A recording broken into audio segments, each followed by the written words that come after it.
بسم الله الرحمن الرحيم.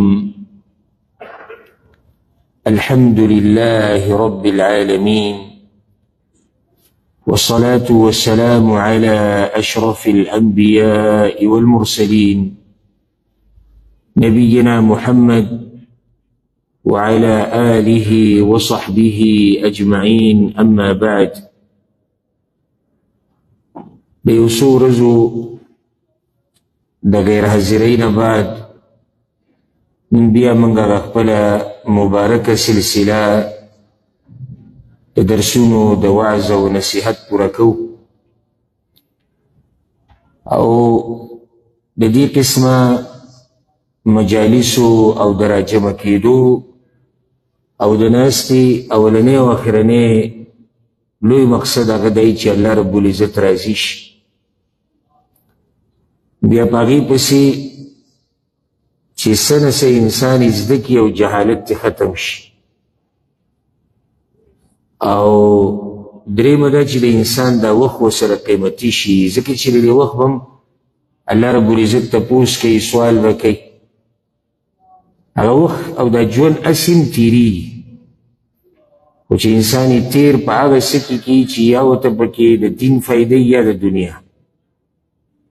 د دنیا په فایده کې که څوک وخت تیری، الله به دې نه رانیسي چې څو پورې د هغه کار ناروا نه وي، او په دین کې چې ورسره وخت تیر کړي نو په هغې دله الله اجر درکوي، او د دنیا په دې وخت کې به دې الله برکت واچي.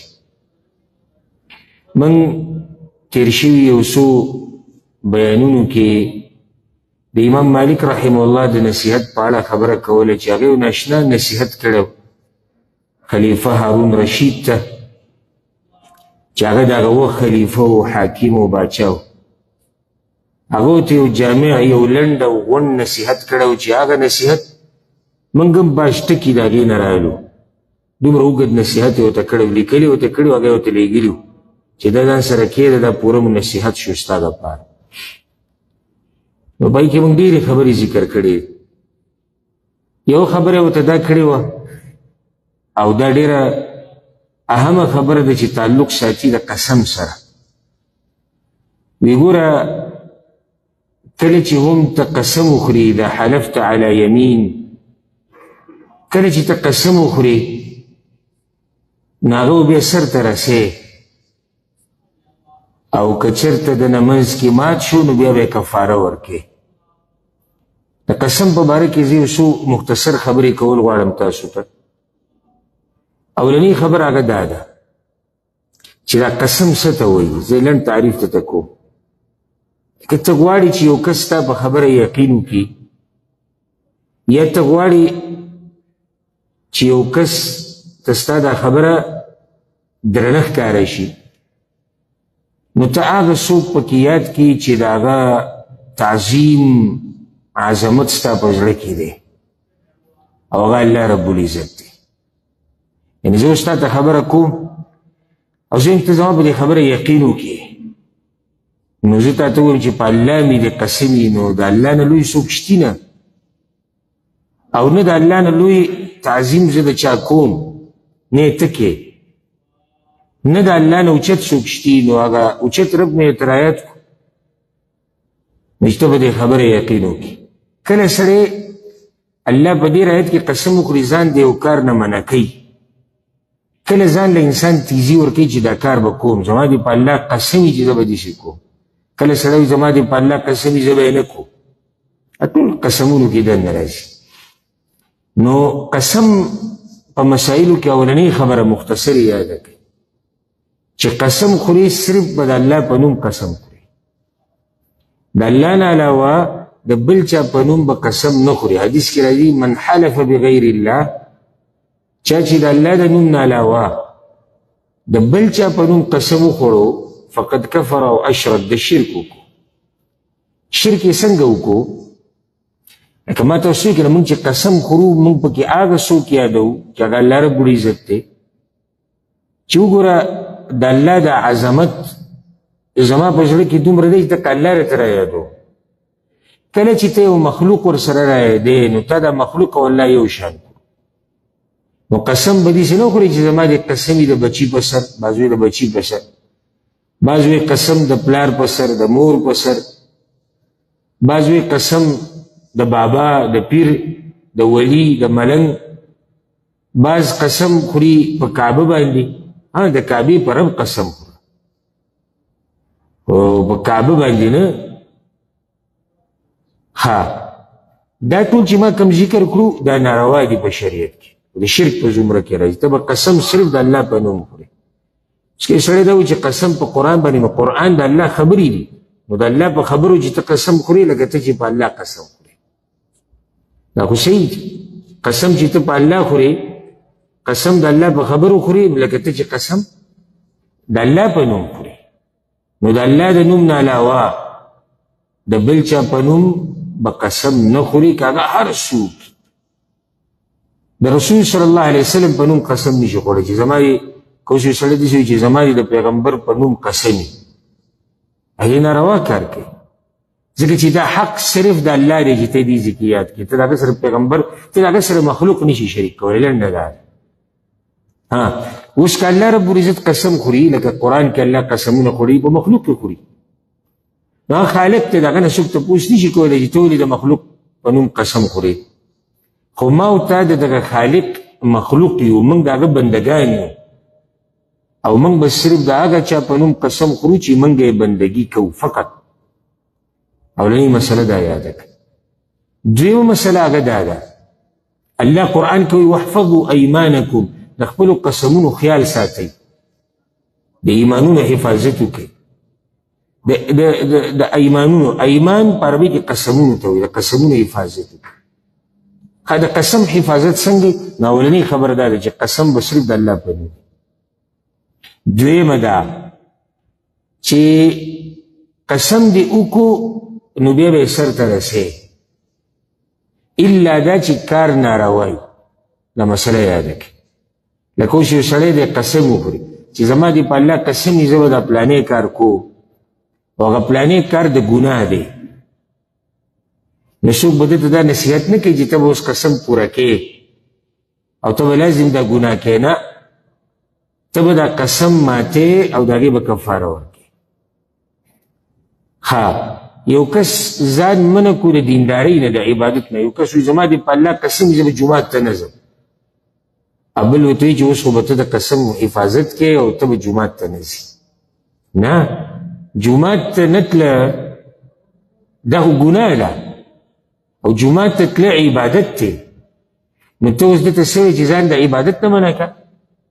نه، ته به ځې کفاره به ورکړې. یو سړی وایي زما دې په الله قسم وي چې زه به د خپل ورور سره خبرې نه کوم، نو دته به موږ دا نه وایو چې ته به اوس دا قسم پوره کې، ځکه چې د ورور سره خبرې نه کول دا ګناه ده. د ورور سره خبرې نه کول دا د شریعت خلاف دی، نو ته به قسم ماتې. کله چې دې قسم مات کو، کله چې دې قسم مات کو، کله داسې چې لکه انسان د روا کار نه ځان منع کړی، هغه ستا مرضي ده، که ته دې ځان منع کوې او که ته کې شریعت ته په هغې څه پابندي نه درکوې، هو څه پابندي نه یې لګوله، خو چې قسم دې وخوړو بیا به یې سر ته رسي. لکه اوس یو سړی ووایي چې زما دې قسم وي زه به دا اوبه نه څښم، صحیح ده، دې که دا نه څکي دې بل ځای کې څکي، دې د یو قسم اوبو نه ځان منع کړی دی، سر ته دې ورسوي، او که سر ته یې ونه رسوله نو بیا به کفاره ورکوي. کفاره څه ده؟ په قرآن کې الله رب العزت د هغې کفاره ذکر کړی دی. فکفارته اطعام 10 مساکین من اوسط ما تطعمون اهلیکم او کسوتهم او تحریر رقبه. کفاره د هغې دا ده چې ته به لسو مسکینانو له خوراک ورکې، لسو مسکینانو له خوراک به ورکې، یا به لسو مسکینانو له جوړه جامه ورکې چې د څه وس دې رسي، چې د څه دي وس رسي. مرۍ غلام ازادول په کیم دي، خو نن سبا خو غلامان نشته چې سړی غلام ازادوي. نو ځکه مسله موږ سره پاتې شوه د دوو خبرو، یا به لسو غریبانانو له خوراک ورکې د یو وخت، یا به لسو غریبانانو له جوړه جامه ورکې. دې کې چې تا ته کوم کار اساید، فمن لم یستطع، او د چا طاقت نه رسی یا فمن لم یجد د چا وس نه رسی فصیام 3 ایام بیا به 3 ورځې روجې نیسي 3 ورځې روجې به نیسي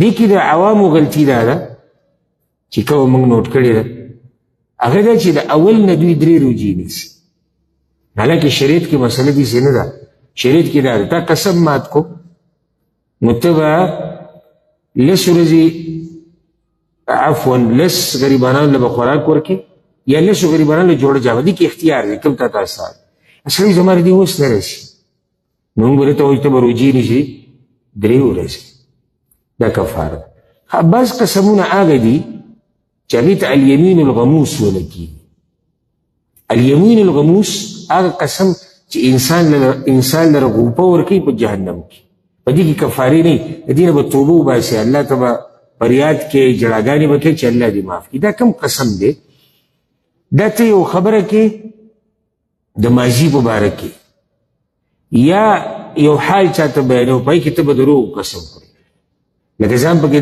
داسې نه چې زه به یې کوم یا یې نه کوم داسې نه ده او ته دا ووایې چې یاره زما دې په الله قسم یې پلانې راغلی و او دا دروغ دي پلانې نه و راغلی اوس په دې کې کفاره داسې نشته چې به د بل قسم کې ده دې قسم ته ویل کېږي رسول الله صلی الله علیه وسلم وایي الیمین الغموس هغه قسم چې توبه دې ترې ونه ویسته نو تا له غوپه درکوي په جهنم کې والعیاذ بالله دومره لویه ګناه ده نو د دې کفاره دا ده چې ته به استغفار کې توبه وباسي الله ته به واپس کېږي او بیا به د دې ګناه نه ځان لرې ساتي یو سړی وایي قسم دی چې داسې شوي او هغه شی شوي نه وي قسم دی داسې شوي نه دي او هغه شی شوي وي او دی داسې شوي نه دي دا ټول په الیمین الغموس کې دننه راځي یو بل قسم دی عادتي الیمین اللغو ورته په شریعت کې ویل کېږي عادتي کله انسان بې ارادې قسم په جوه باندې راشي الله په دې رانیونه کوي لکه که تاسو د عرب لیدلي د عرب اکثر دا څه خبره کوي لا والله والله او د اسې په دې ژبه د عادت راځي د اراده نه وي اوس که ستا په ژبه داسې څه قسم راغی چې ستا اراده د قسم نه و خو په ژبه باندې الفاظ رالو الله رب العزت ته په دغه نه رانیسي نو موږ سره 3 قسمه قسمونه شو یو هغه چې هغه بې ارادې قسمونه دي تا په هغې باندې الله نه رانیسي دویم هغه قسم چې انسان لره په جهنم کې غوپه ورکوي دریم هغه قسم چې د هغې کفاره شتي نو ته به د خپلو قسمونو حفاظت کې امام مالک رحمه الله دا نصیحت کړی د چاته نصیحت یې کړی د خلیفه هارون رشید ته بل نصیحت یې ورته دا کړی وی چې منښت ته وکړي بیا به سر ته رسي اصل کې دا مسله یاده کوي منښت کول دا ښه طریقه نه ده ولې ښه طریقه نه ده الله یو عبادت په تا لازم کړی نه یو ته په ځان لازمې کېدای شي سبا یې سر ته ونه رسي لکه اوس یو سړی دا وایي چې یاره د الله په ما دا شوه چې زه به یو میاشت روجې نیسم نو رسول صلی الله علیه وسلم وایي چې کله دې منښت وکړه او دا منښت عبادت نو بیا به یې سر ته رسې لازم به یې سر ته رسې الا دا که منښت ته ګناه کې کړي بیا به نه پوره کوي الله په تا باندې دا روجې نه وي لازم کړي تا په ځان لازم کړي بیا به یې سر ته ونه رسي نو ځکه منښت کول دا مکروه دي ښه طریقه نه ده بله مسله چې منښت دې وکړه بیا به یې سر ته رسي من نذر ان یطیع الله فلیطعه بیا به یې سر ته رسي الا دا که منښت داسې چې هغه ګناه د الله نافرماني نو بیا به ته دا به سر ته نه رسي یو مسله دا شو دویمه په منښت کې چې دې کومه خبره وکړه که نه حقه شان دی کې لکه اوس یو سړی منښت وکړي چې زه به یو څاروی ورسره کور کې ولاړ دی زه به دې حلالوم دا د الله دپاره په ما شو چې زه به دې حلالوم زه به دا په غریبانو کې تقسیموم نو دا نشته بیا وروسته معلومات کوي چې دا خو کټی و یاره که زه بیزه حلاله کړم که زه ګډه حلاله کړم نو بیا دا تپوسونه مه کوه څه چې دې ویلي د هغه به سر ته رسي یو سړی منښت داسې وکړي چې د الله په ما دا شوه زما د الله سره لوز دی چې زه به په دې میاشت کې 4 ورځې روجې نیسم. بیا دې تپوس کوي چې دا 4 ورځې روجې زه به بله میاشت کې نیسم. نو موږ ورته وایو نه، ته به دا 4 ورځې روجې هم په دې میاشت کې نیسي، ځکه چې تا تحدید د دې میاشتې کړی په مناخته کې چې زه به دا کار په دې میاشت کې کوم. الا که ته ترې غوره ته اوړې بیا روا ده. لکه اوس یو سړی دی وایي د الله په ما دا شوه چې زه به په مسجد نبوي کې 10 رکعته لمونځ کوم. مسجد نبوي کې به 10 رکعته لمونځ کوم. مدینې ته به ځم د رسول سلم په جومات کې به 10 رکعته لمونځ کوم. دا به دې پوره کوي لازم. خو دې وایي که دا 10 رکعته زه په حرم مکي کې وکړم، مکې ته لاړ شم هلته په حرم کې وکړم، نو کولی شي. ولې؟ ځکه چې هغه د دې نه اوچت دی.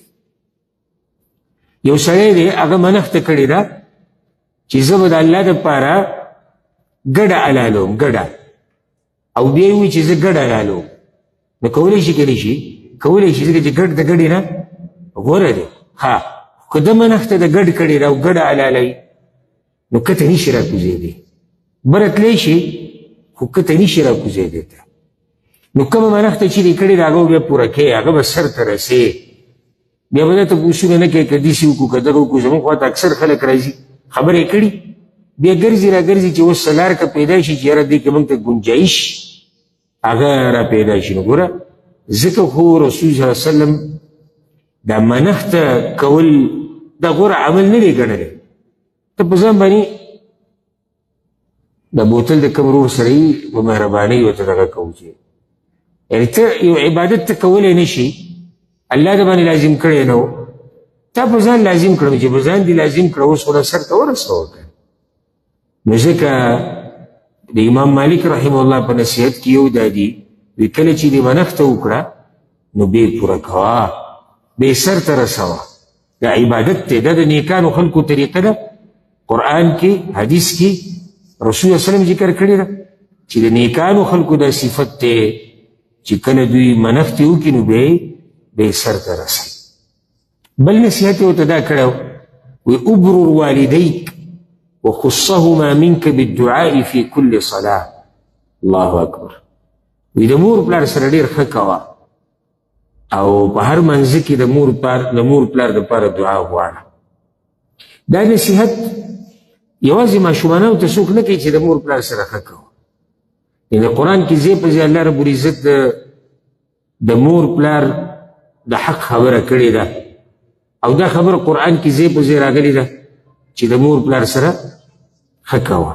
ولې دا قرآن چې الله را لېږلی دی خو د ټول امت دپاره دی که د کشر او د مشر دپاره، د نارینه او د زنانه دپاره، د زوړ او د ځوان دپاره.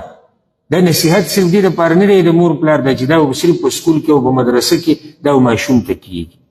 ډېر داسې په دې مشرانو کې دي چې هغوی د مور پلار حق پوره نه ادا کوي. نو ځکه ورته وایي د مور پلار سره به ښه کې او دوی دپاره به دعاګانې غواړي.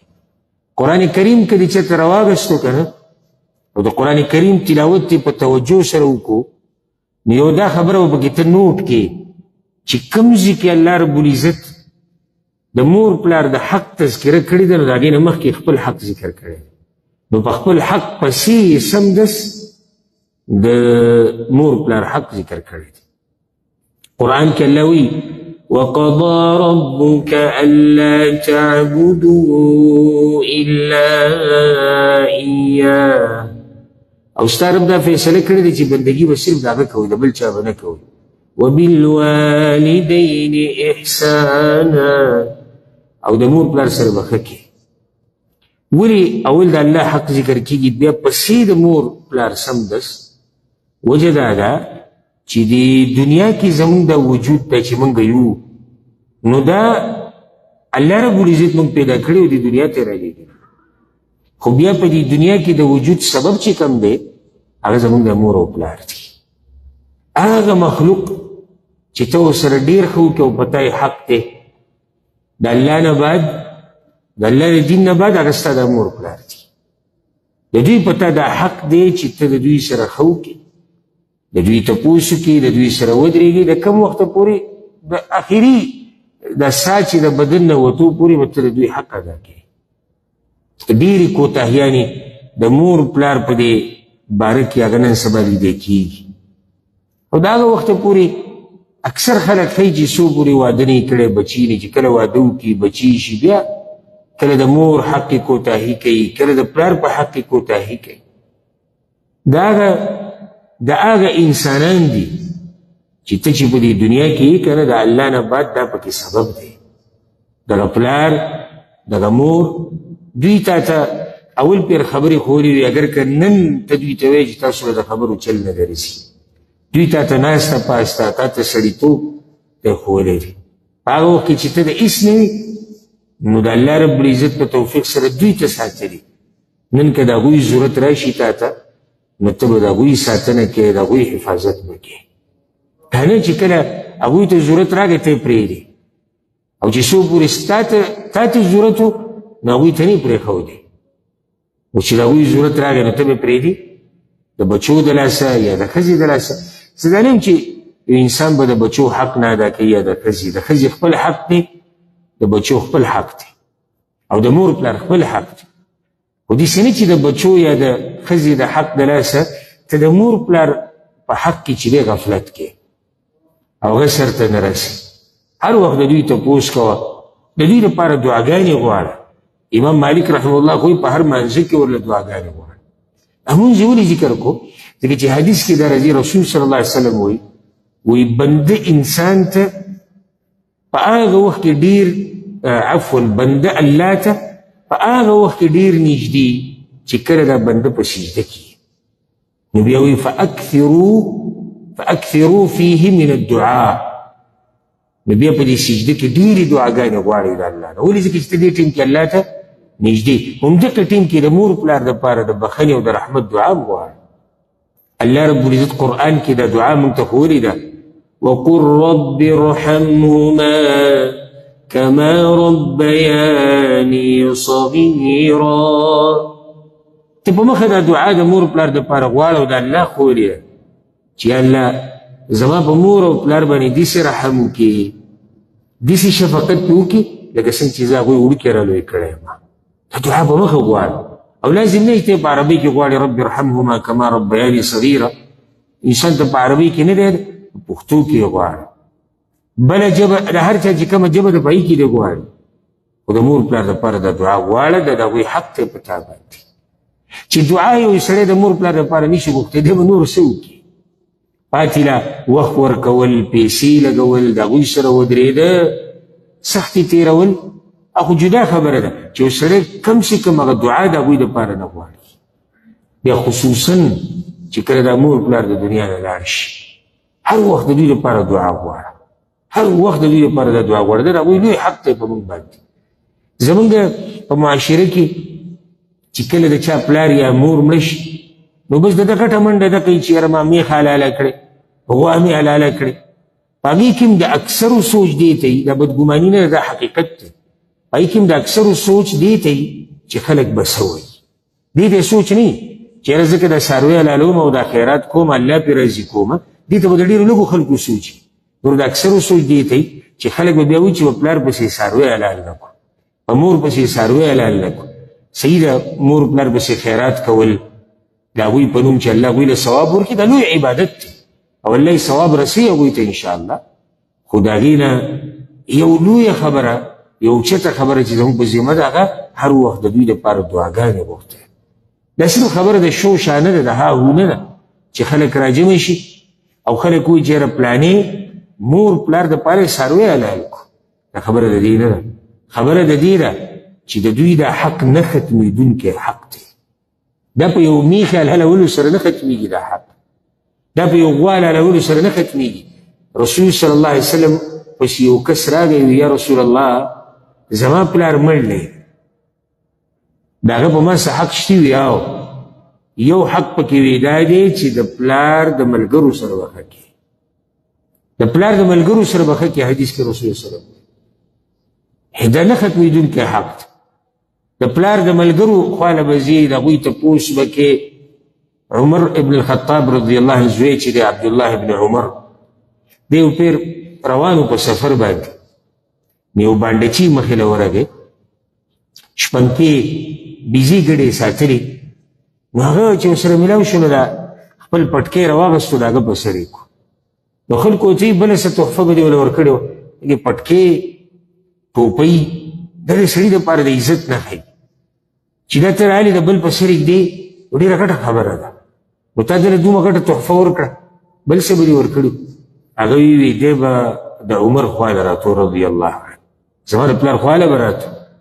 نو ما چې کوم د ده د عزت وکړو او د ده د اکرام ما وکړو، د دې داسې چې زما د پلار ملګری و د هغه خواله به راتو. نه ختمېدونکی حق دی، خو د ټولو نه لوی ښه د مور پلار سره دا دي چې ته د هغوی لپاره دعاګانې وغواړې. او دا صرف دې سره ګورم تعلق نه ساتي چې ته به د قبر خواله ځې او دعا به وغواړې. کوم ځای کې چې د دې لپاره دعاګانې وغواړې، دغه شان د ټولو نه لویه صدقه او د خیر کار که ته غواړې چې د مور پلار په نوم وکړې، حدیث کې راځي چې د رسول سلم خواله یو کس راغی وی یا رسول الله زما مور مړه ده، زه غواړم چې د هغې په نوم څه د خیر کار وکړم. کوم کار وکړم؟ رسول سلم ورته د اوبه ورکول چاته کوې ویسته په بله څه طریقه باندې اوبه خلکو ته رسول د لویه صدقه ده د مور پلار د طرف نه. او داسې بیا باقي د خیر کارونه چې کوم. نو امام مالک رحمه الله وی ابرر والدیک، د مور پلار سره ښه کوه. د مور پلار سره ښه کول دا دي چې ته د مور پلار تابع. شرط پکې دا دی په هر هغه خبره کې چې هغه د شریعت خلاف نه وي. چې کله مور پلار تا ته داسې خبره وکړي چې هغه د شریعت خلاف وي، یا به د مور پلار نه منې د الله به منې. د قانون یاد کړه. مور پلار ډېر اوچت مقام لري، خو نه موږ دومره هم د هغوی نه منو چې د الله په مقابل کې د هغوی خبره وو، یا د رسول صلی الله علیه وسلم د خبرې په مقابل کې نه. د مور پلار خبره به مني، خو چې کله د هغوی خبره د شریعت خلاف وه نو سره د ادب او احترام به د هغوی خبره پرېږدي. قرآن کې الله وایي ان جاهداک علی ان تشرک بی ما لیس لک به علم فلا تطعهما. الله وایي که د مور پلار کوشش کوي او تا ته د شرک وایي چې شرک وکړه د الله سره برخدار جوړ کړه، الله وایي دا خبره به ونه نه مني. خو مخکې ویلي دي وصاحبهما فی الدنیا معروفه، او دنیا کې به ورسره ښه کړې. کافر مور پلار نه وي، الله وایي د کافر مور پلار سره به هم په دنیا کې ښه کړې. صحیح ده دغه خبره به ونه نه مني، دا تا ته چې د کفر وایي، تا ته چې د شرک وایي، دا به ونه نه مني، خو ښه به ورسره کړې. نو چې د کافر مور پلار سره به ښه کړې، چې بیا هغه مور پلار مسلمانان وي، د هغوی څومره حق دی په تا باندې. نو د مور پلار حق نه ختمېدونکی حق دی. او ځکه ووایي وخصهما منك بالدعاء في كل صلاة واكثر لهما الاستغفار. همیشه به د هغوی لپاره دعاګانې غواړي او بخښنه به غواړي چې الله ویې بخي. او یې وګوره فإن إبراهیم ونوحا علیهما السلام قال ربنا اغفر لي ولوالدي. نوح علیه السلام دعا الله را نقل کړې ده قرآن کې. د ابراهیم علیه السلام دعا الله را نقل کړې ده په قرآن کې. هغوی دا دعا کړې ده یا الله موږ ته هم بخښنه وکړه او زمونږ مور پلار ته هم بخښنه وکړه. د هغې نه بعد یې نصیحت کړی دی. وایي کله چې خوراک څښاک کې، اوس د خوراک څښاک بعض آداب یې ذکر کړي، د زموږ دپاره ډېر اهم دي. زموږ د شریعت نه دی دا خبره یاده کوي، د اسلام دا د آدابو دین دی. په دې کې د هر څه آداب دي. دا داسې نه دی چې د زناورو په شان ژوند تېرول دي چې څه دې وکړو، نه، دا د آدابو دین دی. رب العزت موږ ته د هر څه آداب بیان کړي دي، یا قرآن کې یا د رسول صلی الله علیه وسلم په ژبه. نو ګوره د خوراک څښاک هم آداب دي، تر دې چې رسول صلی الله علیه وسلم د قضای حاجت هم آداب ذکر کړي چې سړی اودس واته کوي څنګه کوي. دا دین د آدابو دی، دا د سړیتوب دین دی، دا د ښو اخلاقو دین دی، دا د دروند کردار دین دی. داسې نه ته ډوډۍ ته کېناستې او ځان مړول دي او نوڼۍ خولې ته ورچول دي. دا خو د زناورو کاري که تاسو خیال کړئ. زناورو کې آدابي د خوراک چې شروع به داسې کوي او دغه به کوي. نه، زناور ته چې دي، څاروي ته چې دي واښه مخامخ نو بس د دې صرف ځان مړی شخون وایي. مسلمان به چې روټۍ وخوري خوراک څښاک کوي، دی به د هغه آدابو خیال ساتي کوم آداب چې شریعت درته ښوولي دي. نو ورته وایي اذا اکلت وشربت فاذکر اسم الله. کله چې ته خوراک څښاک کوې نو شروع به د څه نه کوې؟ د الله د نوم نه به یې کوې، بسم الله به وایې. هر کله چې خوراک کوې نو ته به شروع د دې نه کوې چې ته به بسم الله وایې، اوبس کې اوله کې بسم الله، ولې دا بسم الله موږ وایو؟ یو خو موږ ته امر دی، رسول صلی الله علیه وسلم حدیث کې دا خبره موږ ته ذکر کړې، او دې سره برکت راځي. الله رب العزت په دې خوراک کې برکت اچي، الله رب العزت په دې اسحاق کې برکت اچي چې کله موږ شروع په څه باندې وکړو؟ د الله په نوم باندې وکړو، بسم الله، فقط صرف دومره بسم الله. بیا دا ویلي دي که د نه یېره شي، او دا حدیث کې راغلی دي چې کله د انسان نه یېره شي په اوله کې بسم الله ونه وایي، نو بیا به کله دی په منځ کې وایي چې کله تا ته رایت شي او څه به وایي؟ بسم الله اوله و آخره. تو بیا په منځ کې بسم الله او وی چې کله خوراک کې نو د خپلې مخې نه به کې او په ښی لاس به کې او شخوند به په نوڼۍ باندې ډېر وهي. دا ټول هغه ادب دي چې امام مالک رحمه الله د حدیثونو نه اخیستي دي او بیا یې نصیحت کې لیکلي دي. نو خوراک چې کې د کوم ځای نه به کې؟ د خپلې مخې نه به کې، یو طرف ته او بل طرف ته ټوپونه وي. الا دا که یو پلیټ انسان ته کېښودی شي، پټ پلیټ کېښودی شي او بای کې قسمه قسم خوراک دی، یو قسم نه دی، قسمه قسم دی. نو خیر دی که ته پکې د بل ځای نه سره علي، د بل ځای نه سره علي، هغې کې حرج نشته، خو چې یو قسم خوراکي نو ته به بیا د خپلې مخې نه خوري. وکل مما یلیک، رسول صلی الله علیه وسلم حدیث کوي خوري به د هغه ځای نه چې هغه تا ته مخامخ او په ښی لاس به خوري. الا دا چې انسان معذوره دي چې ښی لاس یې اشتي نه، یا ښی لاس چې دی هغه زخمي شوی دی، نو وقتي طور دی په ګس لاس خوراک کوي، دې کې څه حرج نشته. دغه شان یوه طریقه که تاسو کتلي د دې بعضو خلکو، لکه اوس سړی ګولۍ خوري او دې غلطۍ کې ډېر خلک واقع کېږي، ګولۍ خوري او یو لاس کې ورسره اوبه دي، نو دې به دا ګولۍ خولې ته به کوم لاس ورچوي؟ په ګس لاس. بیا به چې په ښی لاس اوبه څښي، دا غلطه طریقه ده. تا خو دلته په ګس لاس باندې خوراک کوي. کله داسې خوراک کې چې دوه قسمه وي، یو څښاک دی بل خوراک دی، نو دې یو شی په ښی لاس کې نیولی بل یې په ګس کې نیولی، دا غلطه طریقه ده. لکه اوس مثال کې سړی ګولۍ خوري، علاج خوري، نو په ښی لاس یې وخوره، په ښی لاس بیا ګیلاس راواله، اوبه بس یې وڅښه. بعض خلک څه کوي چې کله دا ښی لاس خوراک کوي، دا ښی لاس د ګوتې څخه شي، نو دې چې کله اوبه څښي او څښاک کوي، نو هغه په کوم لاس کوي؟ هغه بیا په ګس لاس کوي. حالانکې دا طریقه څه ده؟ دا غلطه ده. ته به دغه څښاک چې کوې هغه به هم په ښی لاس کوي، اګر که ستا ګوتې څه دي هغه لږې ګنده شوي دي. نو هغه خلک څه طریقه کوي؟ دا داسې راغستی په ګس لاس او دا ښی ورسره داسې کړي، دا ښی ورسره داسې کړي، دا طریقه غلطه ده. دا ښی چې ورته تا یخودی ګنده دی ورته هسې یخودی، ته دې دا لر کړه ګیلاس بیا هم نه اوبېږي، نو دا هسې بانه غونته کې هم په دې لاس بیا کې. نو خوراک او څښاک ادب طریقه دا ده چې دا به ته په کوم لاس کې؟ دا به ته په ښی لاس کې. نوڼۍ به وړه جوړې، دا ادب دی. یو نیم سړی بلکل داسې پې لګیایي چې سړی ورته حیران شي. نوڼۍ به وړه جوړې او ورسره ادب دا دی چې په دې به شخوند ډېر وهي. دا هغه اداب دي چې رسول الله صلی الله علیه وسلم موږ ته ښودي. دغه شان یو ادب دا دی چې کله ته خوراک وکړې نو بیا ورپسې د الله شکر ادا کړې، الحمدلله به وې. دا هغه اذکار پسې بیا مطالعه کوي، واورئ. موږ تفصیلي بیان کړي دي ډوډۍ نه بعد چې کوم اذکار دي، نو د الله شکر به ادا کړي. او څومره چې د الله رب العزت شکر ادا کړې، الله رب العزت دا نعمتونه په تا ډېروي. ولئن شکرتم لازیدنکم، الله وایي که تاسو شکر ادا کوئ نو دا نعمتونه به زه خپل څه کړم؟ دا به زه تاسو ته ډېر کړم. کله چې که د اوبو څڅکي یا څه خوري، که خوراک یو که څښاک چې دې ختم کړو، نو د هغې نه بعد بیا څه کوه؟ د هغې نه بعد بیا الحمدلله وایه. دلته یو مسله د دې عوامو په ذهن کې ده، اگر ته ذکر کوم د فایدې لپاره.